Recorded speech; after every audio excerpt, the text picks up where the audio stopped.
Ça manquait de force également. Tir tenté par Booth, ça a été bloqué en défensive, ça revient vers Dastou, passe la rondelle à Denis. Ensuite à Dastou du revers, un tir bloqué par Litvinov, par le numéro 25, Ben Allison. À la ligne bleue pour Clemens. Clemens a passé vers la pointe droite, un tir qui a été dévié. Le retour, rondelle stoppée par Coulomb. Même Quand on dit qu'un gardien parfois fait l'arrêt malgré lui, ben ça colle directement à ça. C'est le Titan qui a eu la première belle occasion. Le 3 central, c'est pour Riley Kidney. Fait dévier au fond de la zone des Cataractes. Bataille avec Rafano Mezansoa. Passe derrière le filet, c'est remis à Kidney. Veut revenir devant le filet, mais au moment de tirer, il a perdu la rondelle. Et c'est Canonica en sortir 3. Passe la rondelle au centre. Ça va aller complètement à gauche pour Veillette. Veillette tente de couper le but devant les dominantes. Le tir, le but! Quelle incursion de William Veillette pour les Cataractes, qui a réussi à contourner le défenseur et il a battu de vitesse le gardien de but également. C'est 1-0 Cataract. Oui, remise parfaitement synchronisée de Canonica vers Veillette qui était en accélération.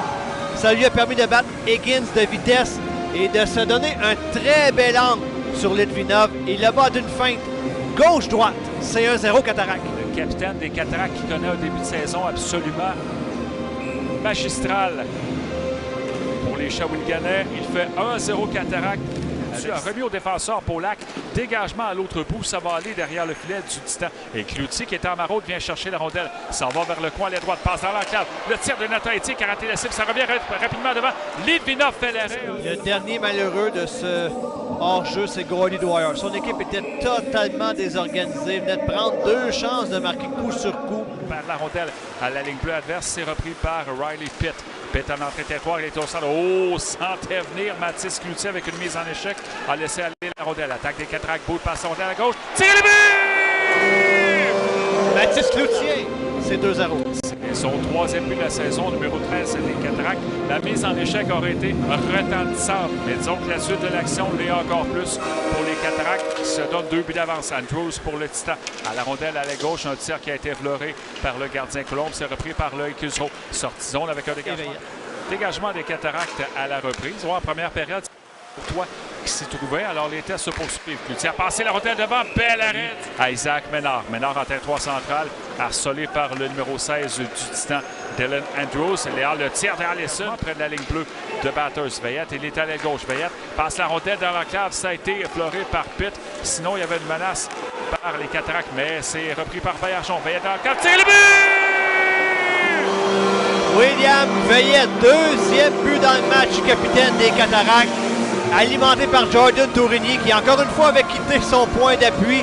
Tu as vu les joueurs du Titan tricher un petit peu. Il y avait 2 joueurs en territoire central, demandaient la rondelle. Lorsqu'il y a eu le revirement, ben, ces 2 joueurs-là n'étaient pas en mesure d'aider leur coéquipier. Claude, c'est devenu comme un 5 contre 3 à l'intérieur de la zone du Titan. Et Veillette qui touche la cible, c'est 3-0. Dans une saison, Steve, je ne sais pas combien de fois tu mentionnes l'importance de ne pas nourrir l'adversaire. Le Titan fait ça régulièrement depuis le début de la 2e période.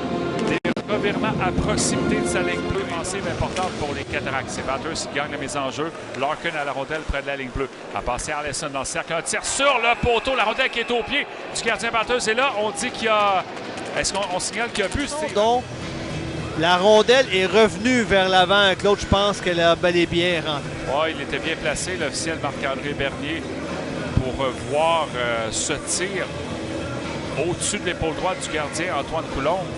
Alors, on va prendre le téléphone, on va appeler les gens vers Canonica. Canonica devant le filet, on envoie dans l'enclave. Ça va aller jusqu'à la ligne bleue, mais c'est pris au passage par Melanson. Profite de la chute de Tourigny, va s'échapper. Melanson du revers, le tir bloqué par Usereau.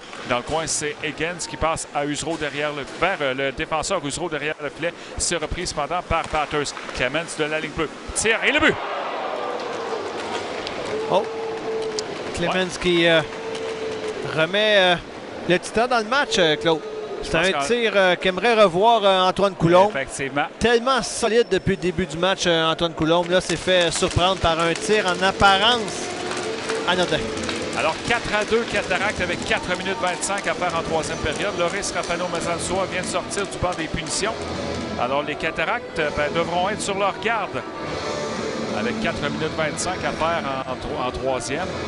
Et c'est là qu'on concentre le 4 contre 2. Gauthier entre dans le territoire adverse. Gauthier passe la rondelle. C'est Ménard qui reprend au passage, mais il est déporté à la droite. Passe au centre. Tire le but!